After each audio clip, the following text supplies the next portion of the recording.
Scholarship परीक्षेमध्ये नेहमी विचारला जाणारा प्रश्न, कामगार आणि लागणारे दिवस. कामगार आणि लागणारे दिवस हे व्यस्त प्रमाणात असतात. त्यामुळे हे उदाहरण सोडवताना एक नियम लक्षात ठेवायचा की व्यस्त प्रमाणात असणारे उदाहरणांमधील गुणाकार हा नेहमी स्थिर असतो. आता दिलेलं उदाहरण आपण बघूयात.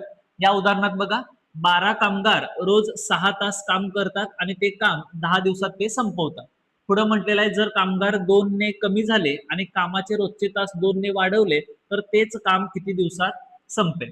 आता पहिल्या वाक्यात दिलेले जी काही किमती आहेत आणि दुसऱ्या वाक्यात दिलेल्या किमती यांचा गुणाकार हा स्थिर असणार आहे. त्यामुळे पहिल्या वाक्यातील किमती बघा, 12 कामगार 6 तास काम करतात आणि 10 दिवसात ते काम संपवतात.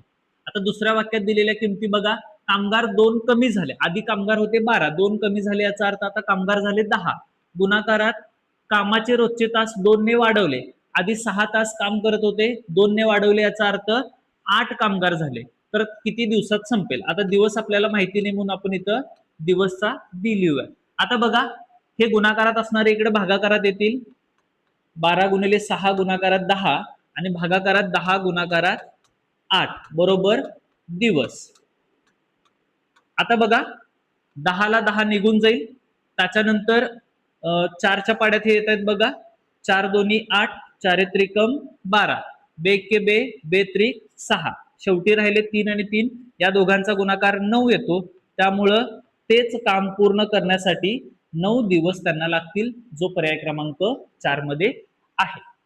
व्हिडिओ आवडला असल्यास लाईक करा, शेअर करा आणि सबस्क्राईब करायला विसरू नका. धन्यवाद.